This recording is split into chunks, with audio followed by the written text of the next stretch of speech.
Hello प्रिय student, आप सभी को के स्टडी ग्रुप में स्वागत करता हूं। हम आपको आज पढ़ाएंगे राजा राम मोहन राय के सामाजिक विचार के बारे में। इससे पहले आप लोग को राजा राम मोहन राय के राजनीतिक विचार के बारे में पढ़ाए थे और राजा राम मोहन राय के संक्षिप्त जीवन परिचय के बारे में विस्तार पूर्वक वर्णन किए थे। आप लोग को एक ही बात को हम बार बार रिपीट कर रहे हैं कि राजा राम मोहन राय को कम से कम हम 4 से 5 पार्ट में कर लाएंगे और जो सबसे लास्ट होगा उसमें पूरा निचोड़ जो जिससे क्वेश्चन बनेगा, राजा राम मोहन राय के जो लेसन से क्वेश्चन बनेगा उस क्वेश्चन को एक्सटर्नल या इंटरनल को ध्यान में रखते हुए उस क्वेश्चन को भी हम बताएंगे और उस क्वेश्चन का आंसर क्या होगा सटीक उसको हम बताने का प्रयास करेंगे, ताकि आप लोग इंटरनल और एक्सटर्नल एग्जाम में किसी भी मुसीबत का आप लोग को दिक्कत का सामना नहीं करना पड़ेगा। ठीक है, हम चाहते हैं कि आप लोगों को किसी प्रकार का मुसीबत नहीं हो, ठीक है, प्रॉब्लम में नहीं पड़े। इसलिए हम चाहते हैं कि सबसे लास्ट में आप लोग जो सबसे लास्ट होगा उसमें क्वेश्चन का निचोड़ लाएंगे। इस सारा क्वेश्चन को मिलाकर एक क्वेश्चन किस टाइप से ले आएगा और उसका आंसर क्या होगा, सारा का निचोड़ एक हम क्वेश्चन में लाने का प्रयास करेंगे। इसलिए आप लोग को राजा राम मोहन राय के सामाजिक विचार अभी पढ़ा रहे, ठीक है। सामाजिक विचार पढ़ाने के बाद आप लोग को जो जो इसका होगा एकदम 4 से 5 टॉपिक में लाने का प्रयास करेंगे, ठीक है। और हम नहीं चाहते कि आप लोग को इंटरनल या एक्सटर्नल एग्जाम में किसी भी प्रकार का प्रॉब्लम हो, ठीक है। हम चाहते हैं कि आप लोग अच्छे से एग्ज़ाम लिखें, या आप लोग कॉलेज में पढ़ रहे हो, पीजी कर रहे हो, या फिर यूनिवर्सिटी से पीजी कर रहे हो, ठीक है। और इसके बाद हम आप लोग को चाहते हैं जो नेट का भी तैयारी करना चाहते हैं, नेट का सिलेबस का भी विस्तार वर्णन से करेंगे ताकि आप लोग को किसी प्रकार का प्रॉब्लम नहीं हो। नेट का भी सिलेबस का विस्तार से वर्णन, थोड़ा सा उसमें टाइम चाहिए, ठीक है। लेकिन जो अभी हम पढ़ा रहे हैं, ठीक है, राजा राम मोहन राय के बारे में, हर चीज़ वीडियो एक दिन लेट से क्यों आ रहा है, क्योंकि हमको लिखना भी पड़ता है, हर बुक से ढूंढना पड़ता है, उसके बाद आप लोग को सामने रखते हैं और जितना सरल भाषा में हो सके उतना सरल भाषा में बताने का प्रयास करते हैं ताकि आप लोग को किसी प्रकार का दिक्कत का सामना नहीं करना पड़े, ठीक है।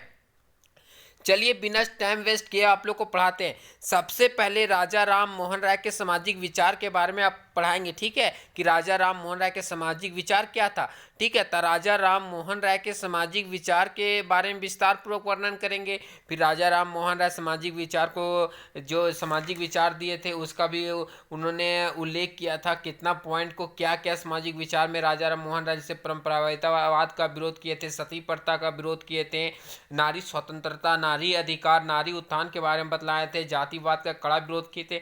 इस सब सारा पॉइंट को हम डीपली से पढ़ाएंगे, ठीक है।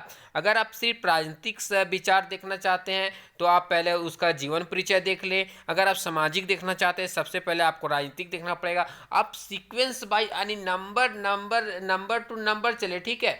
आप 5 देखिएगा फिर 2 देखिए तो आपको समझने कि राजा राम मोहन राय क्या कहना चाहते थे और क्या बोल रहा है, आप आंसर कुछ और लिख के आ जाएगा। हम नहीं चाहते कि आप लोग को एग्जाम में किसी भी प्रकार का प्रॉब्लम हो। हम चाहते हैं कि आप लोग जितना हो सके उतना हेल्प करने का प्रयास करते हैं प्रिय स्टूडेंट, ठीक है।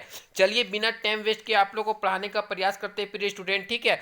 सबसे पहले राजा राम मोहन राय के सामाजिक विचार उनका क्या क्या शॉर्ट में बता सकते हैं कि राजा राम मोहन राय के सामाजिक विचार क्या था, उसी बात को यहाँ हम लिखे ताकि आप लोगों को किसी भी प्रकार का प्रॉब्लम नहीं हो। चलिए बिना टाइम वेस्ट किए आप लोग को पढ़ाते हैं राजा राम मोहन राय के राजनीतिक सामाजिक विचार के बारे में।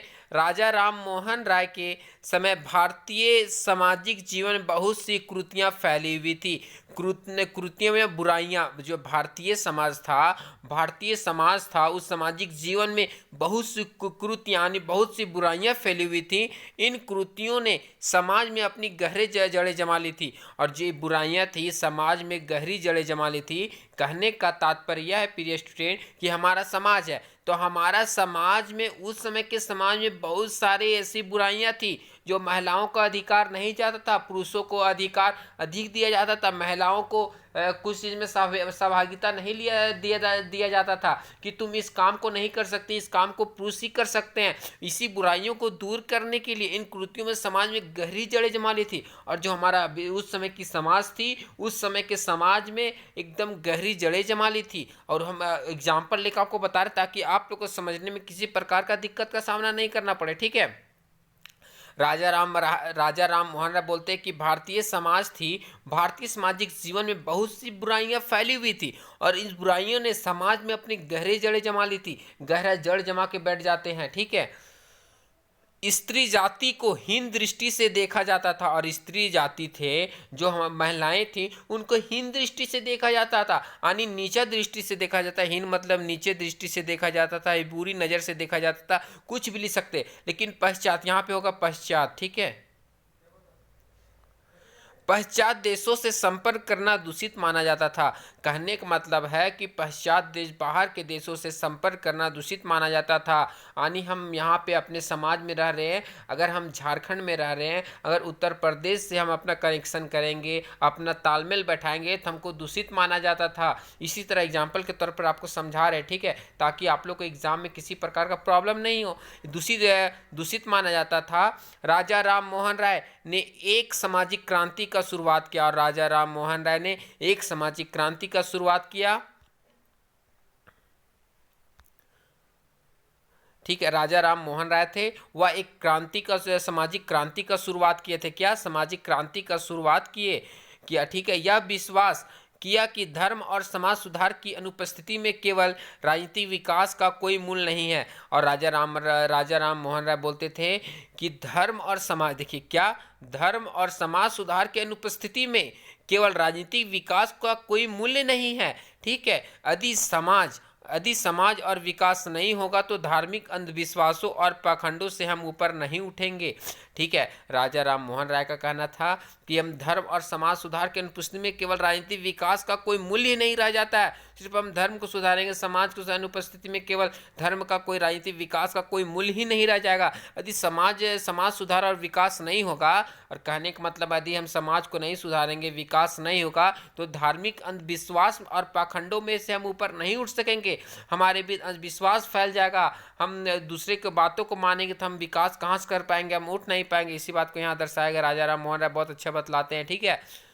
नहीं उठ सकेंगे, राजनीतिक स्वाधीनता खोखली होगी, ठीक है, और राजनीतिक स्वाधीनता वो खोखली होगी। इसलिए राजा राम मोहन राय सामाजिक जीवन के इस अंधकार को दूर करने के लिए राजा राम मोहन राय ने विवेक और प्रकाश की ज्योति जलाई, ठीक है।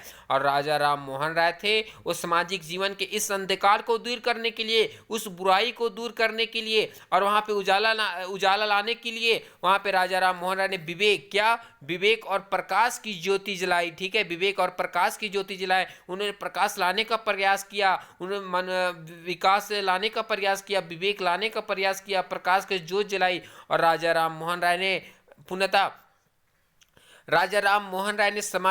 सामाजिक विचार और भारत के सामाजिक जीवन में सामाजिक जीवन में बात करें तो सामाजिक जीवन को उनका योगदान इस प्रकार दिया गया। और राजा राम मोहन राय थे, वो सामाजिक विचार और भारत के सामाजिक जीवन को उनका योगदान इस प्रकार दिया गया है। जो पहला पॉइंट होगा राजा राम मोहन राय के सामाजिक विचार का, वो परंपरावादिता का विरोध। जो परंपरावादी मतलब जो परंपरा से चला आ रहा है उसका विरोध करना चाहते थे, ठीक है। सती प्रथा का विरोध किए थे। सती प्रथा का भी उन्होंने भरपूर विरोध किया। सारा पॉइंट को हम डीपली बताएंगे ताकि आप लोग को किसी भी एग्जाम में प्रॉब्लम नहीं हो, ठीक है, और काफी अच्छे से लिख पाए। या सामाजिक पूछे या राजनीतिक पूछे या किसी भी प्रकार का क्वेश्चन पूछ दे तो आप लोग को कॉन्फिडेंट होकर लिखना है कि नहीं हम इस आंसर को जानते हैं, और जो पूछ रहा है उसी आंसर को आप लोग एकदम कॉन्फिडेंस के साथ उसका उत्तर देना, ठीक है।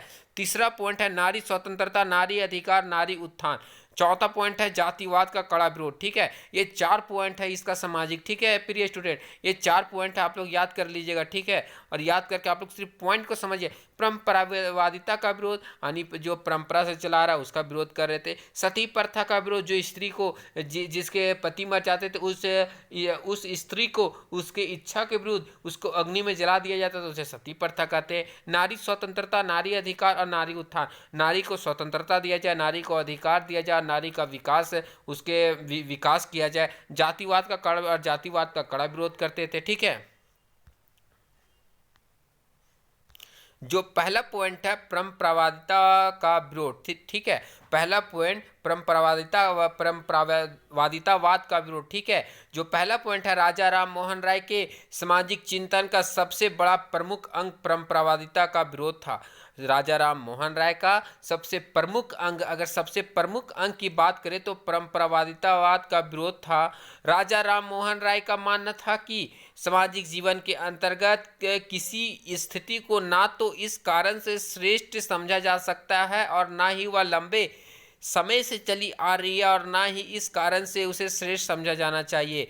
राजा राम मोहन राय बोलते हैं कि हम सामाजिक जीवन के अंतर्गत किसी स्थिति को ना तो इस कारण से श्रेष्ठ समझ सकते हैं, क्या ना तो इस कारण से हम श्रेष्ठ समझ सकते हैं और वह लंबे समय से चली आ रही है और ना ही इस कारण से हम उसे श्रेष्ठ समझा जाना चाहिए। बोलते हैं कि राजा राम मोहन राय बोलते हैं सामाजिक जीवन के अंदर किसी भी स्थिति को ना तो हम श्रेष्ठ समझा जा सकता है और ना ही उस लंबे समय से आ रही है उसे हम श्रेष्ठ समझा जाना चाहिए।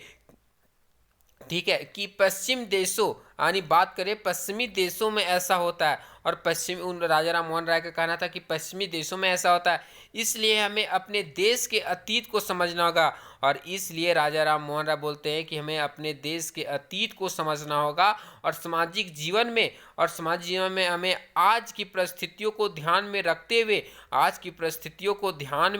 हुए विवेक संगत मार्ग को अपनाना होगा।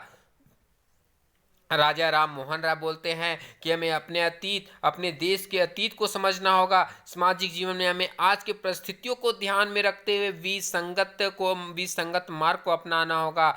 हम पहले की बातों को हटा दीजिए, जो परंपरा से चली आ रही उस बातों को हटा, परंपरावाद का विरोध, उन्होंने जो परंपरा से चली आ रही है कि श्रेष्ठ क्या था, उस समय श्रेष्ठ किसको माना था, वो सब छोड़िए। जो हमारे अभी बात करें अपने देश के अतीत को समझना होगा, हमारे देश का अतीत क्या था और सामाजिक जीवन में हमें आज के परिस्थितियों को ध्यान में रखते हुए विसंगत मार्ग को अपनाना होगा।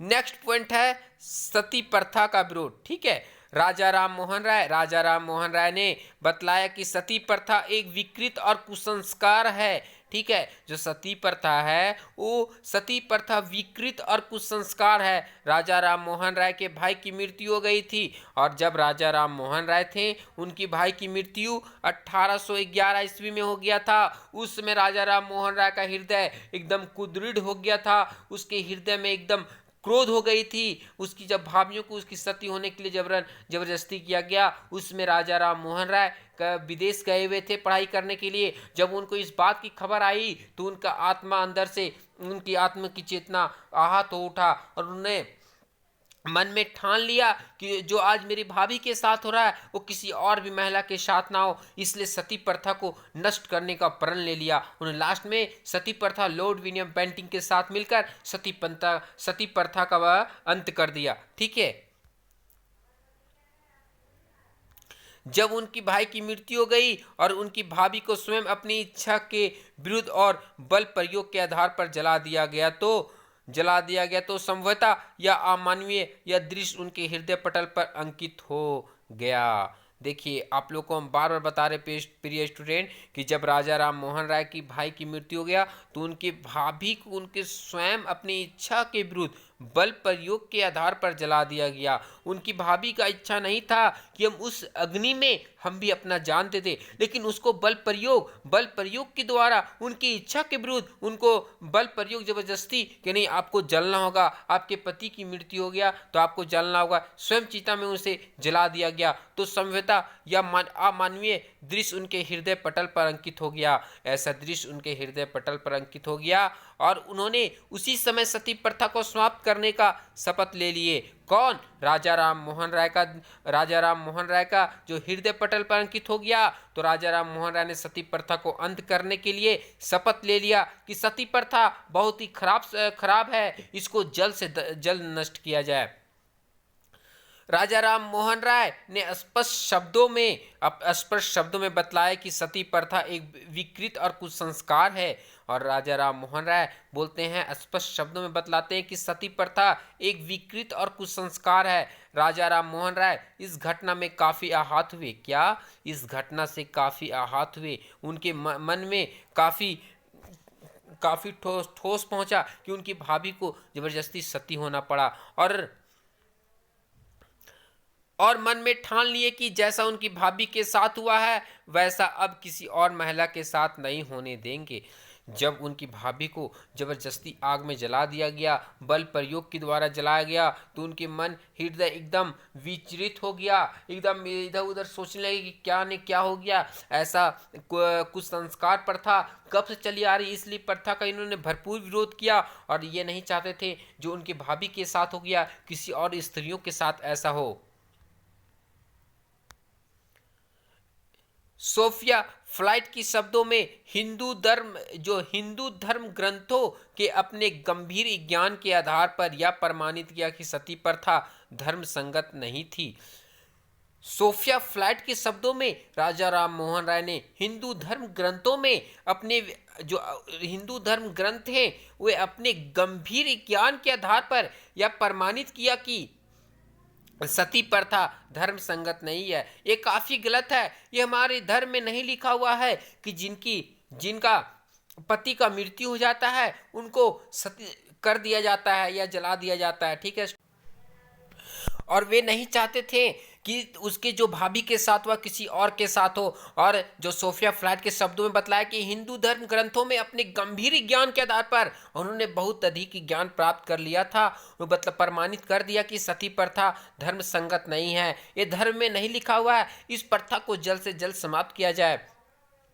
इतना ही नहीं, उन्होंने विधवाओं को जो विधवा हो जाती थी उन महिलाओं की भरण पोषण के लिए खर्च से छुटकारा पाने के लिए इस प्रथा को जारी रखना चाहते थे। और बतलाते हैं कि जो महिला विधवाओं को भरण पोषण के खर्च से छुटकारा पाने के लिए इस प्रथा को जारी रखना चाहते थे। वे नहीं चाहते थे कि उस महिला को जिसके पति की मृत्यु हो जाता है उसकी महिला को उसके खर्च दिया जाए, ठीक है। इसलिए छुटकारा पाने के लिए मान लीजिए कि किसी का दो पत्नी है, ठीक है, एक पत्नी का मृत्यु मान लीजिए कि मान लीजिए कि हम उदाहरण के तौर पर प्रेजेंट में लेके चलते हैं, पति पत्नी है, उनके पति का मृत्यु हो जाता है तो उनकी पत्नी को साथ में जला दिया जाता है। यहाँ पे इसी बात को दर्शाया गया है, अगर नहीं जलाया जाता तो उनकी पत्नी विधवा होकर रहती, उनका भरण पोषण का खर्च उसको देना पड़ता, जैसे भी चलाती, यहाँ काम करती वहाँ काम करती, जो उस पर आश्रित रहते जिस पर आश्रित उसको देना पड़ता है।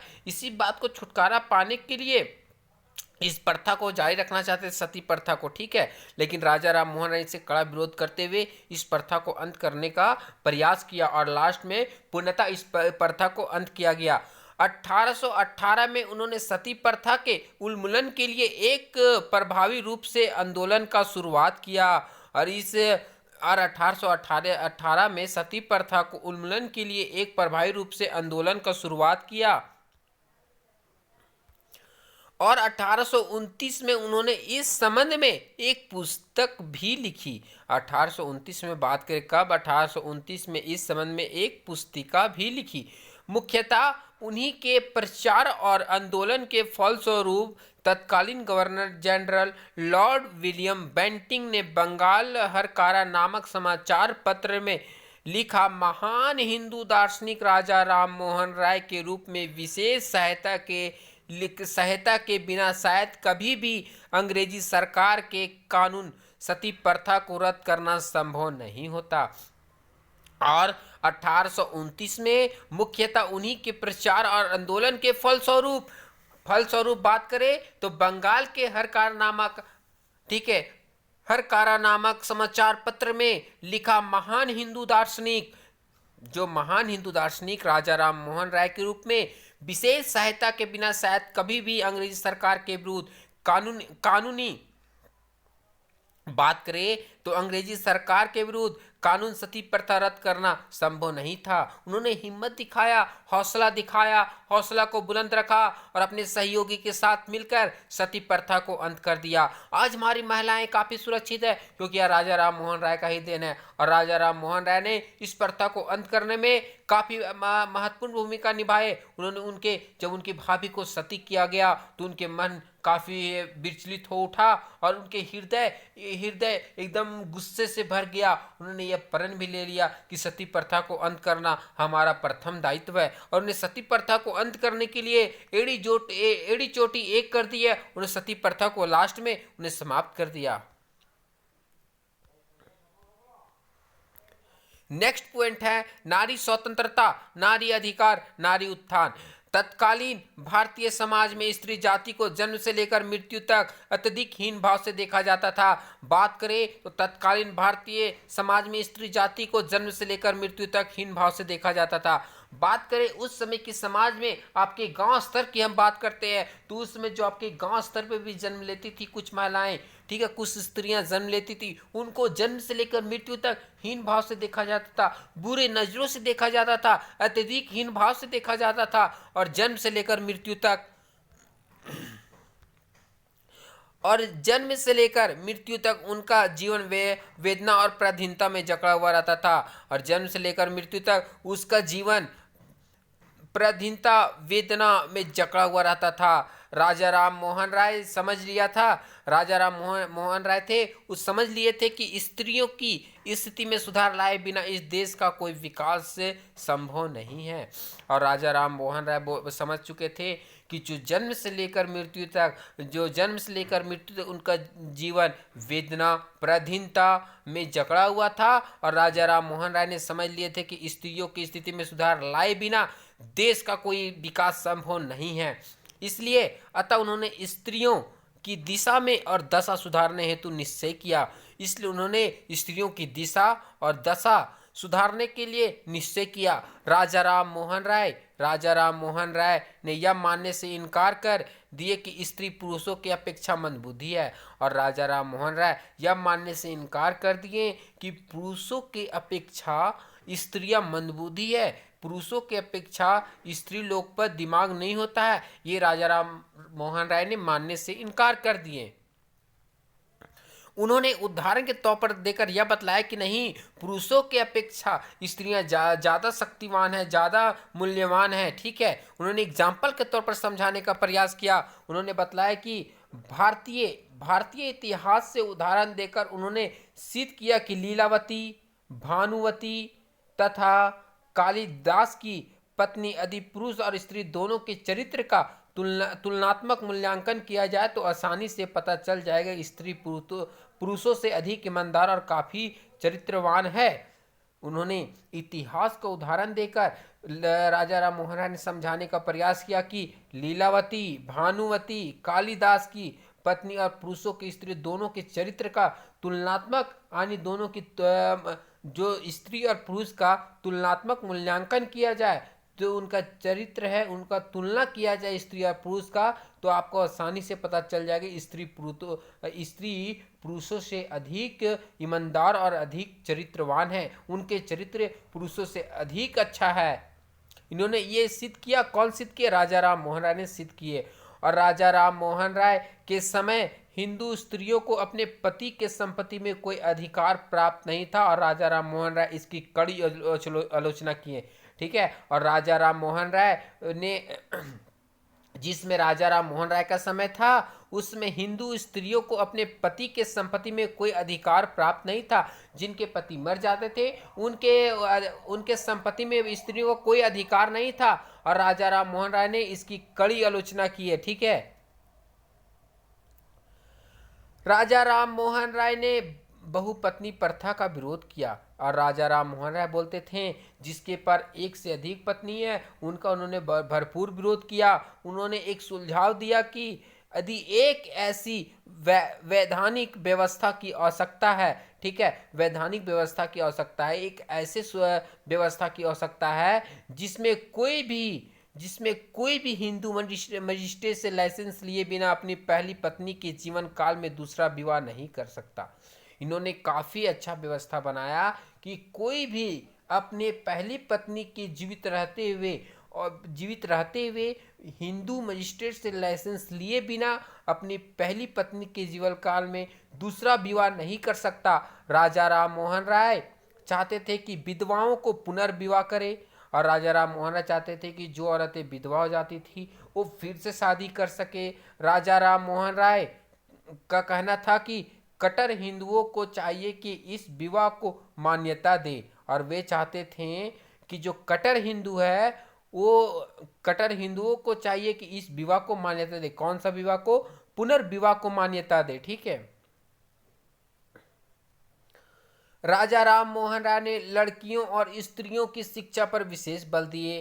कोई भी आजकल हमारे महापुरुष हैं, वो स्त्रियों और जो स्त्री और जो महिला हैं उन पे विशेष रूप से शिक्षा पर विशेष बल देते हैं। अभी भी कई तरह की योजनाएं हमारे महिलाओं स्त्रियों के लिए निकाला जाता है, बच्चों के लिए निकाला जाता है, जिससे उसे विशेष रूप से शिक्षा दिया जाए। और राजा राम मोहन राय ने आधुनिक भारत के ऐसे पहले व्यक्ति थे जिन्होंने स्त्रियों और पुरुषों के समान स्तर प्रदान करना चाहते थे। और बात करें राजा राम मोहन राय के, आधुनिक भारत के ऐसे पहले व्यक्ति थे जिन्होंने स्त्रियों के पुरुषों के समान स्तर प्रदान करना चाहते थे। और राजा राम मोहन राय प्रदान करना चाहते थे और राजा राम मोहन राय स्त्रियों के अधिकारों के प्रबल समर्थक थे और स्त्रियों के अधिकारों के प्रबल समर्थक थे। नेक्स्ट पॉइंट है जातिवाद का कड़ा विरोध। ठीक है, और जातिवाद का कड़ा विरोध करते थे राजा राम मोहन राय। ठीक है, इसलिए उनके पिताजी के साथ भी उनका अनबन रहता था, उनके पिताजी के साथ भी संबंध ठीक नहीं था और इसी दरमियान उनके संबंध खराब रहने के कारण वे राजा राम मोहन राय घर छोड़ के भी निकल जाते हैं और फिर वो नौकरी करते हैं ईस्ट इंडिया कंपनी में और फिर वो नौकरी भी छोड़ देते हैं। ठीक है, और राष्ट्रीय सेवा में अपने आप को झोंक देते हैं। तभी तो ये सब विचार आया उनके प्रति। राजा राम मोहन राय ने 1815 में जिस आत्म सभा की स्थापना की उनमें से धर्म के साथ साथ सामाजिक समस्या का आलोचना होती रही। जिन्होंने राजा राम मोहन राय में 1815 में जिस आत्म सभा का स्थापना किए उनमें से धर्म के साथ साथ सामाजिक समस्याओं की आलोचना होती रही। और हिंदू समाज जातियों के आधार पर अनेक इकाइयों में विभाजित थी। और उसमें बात करें तो हिंदू समाज जातियों के आधार पर अनेक इकाइयों में विभाजित थी, अनेक इकाइयों में विभाजित थी, कई इकाइयों में विभाजित थी, कई पार्ट में कई विभाजित था। और ये जातियां उप जातियों में विभाजित थी और ये जातियां उप जातियों में विभाजित थी, उससे भी जातियां निकलती थी जिसे सामाजिक जीवन में अनेक सक्रियता का घर कर लिया था। और जिसे सामाजिक जीवन में अनेक सक्रियता का घर कर लिया। और राजा राम मोहन राय ने जाति प्रथा का विरुद्ध प्रचार किया। और राजा राम मोहन राय बात करें तो जाति प्रथा के विरुद्ध उन्होंने प्रचार किया और दृढ़ विश्वास किया कि हिंदुओं के राजनीतिक कमजोरी और उन्होंने दृढ़ विश्वास किया कि हिंदुओं की राजनीतिक कमजोरी और पराधीनता होना। जाति प्रथा का विरोध करते हुए राजा राम मोहन राय दो बातों पर विशेष बल दिया। और राजनीतिक कमजोरी होने और पराधीनता होने के कारण जाति प्रथा का विरोध करते हुए राजा राम मोहन राय ने दो बातों पर बल दिया। पहला बात है, इसको याद रखिएगा, पहला बात है प्रथम जाति का आधार जन्म नहीं वरन कर्म होना चाहिए, वरना कर्म होना चाहिए। ठीक है, राजा राम मोहन राय बोलते हैं कि जाति का आधार जन्म नहीं होना चाहिए, उसका कर्म होना चाहिए कि उसका कर्म कैसा है, वो उस कर्म कैसा किया है, उस आधार पर उसकी पहचान होनी चाहिए। द्वितीय वो बोलते हैं किसी व्यक्ति को जाति के आधार पर श्रेष्ठ अथवा हे नहीं माना जा सकता। राजा राम मोहन राय बोलते हैं किसी भी व्यक्ति को जाति के आधार पर हम श्रेष्ठ अथवा हे नहीं मान सकते, यानी नीचा नहीं मान सकते। उसकी योग्यता और उसके गुण के आधार पर श्रेष्ठ माना जाता है। उसकी योग्यता क्या है, उसकी गुणवत्ता क्या है, उसके आधार पर श्रेष्ठ माना जाता है। इस तरह राजा राम मोहन राय के सामाजिक विचार खत्म हो गया प्रिय स्टूडेंट। ठीक है, हम नहीं चाहते कि आप लोग को किसी भी प्रकार का दिक्कत हो। ठीक है, हम चाहते हैं कि जितना सरल शब्दों में आप लोग बता दें। आपका जो नेक्स्ट आप पढ़ाएंगे राजा राम मोहन राय के धार्मिक विचार के बारे में विस्तार पूर्वक वर्णन करेंगे। हम आप लोग को बार बोल रहे हैं कि 4 से 5 पार्ट में राजा राम मोहन राय के बारे में बताने का प्रयास करेंगे ताकि इंटरनल और एक्सटर्नल एग्जाम में मुसीबत नहीं हो। ठीक है, और आप लोग को सारा हम बताएंगे, आप लोग टेंशन बिल्कुल फ्री रहे। ठीक है, इस तरह ये आपका राजा राम मोहन राय के सामाजिक विचार खत्म होता है। जय हिंद, जय भारत।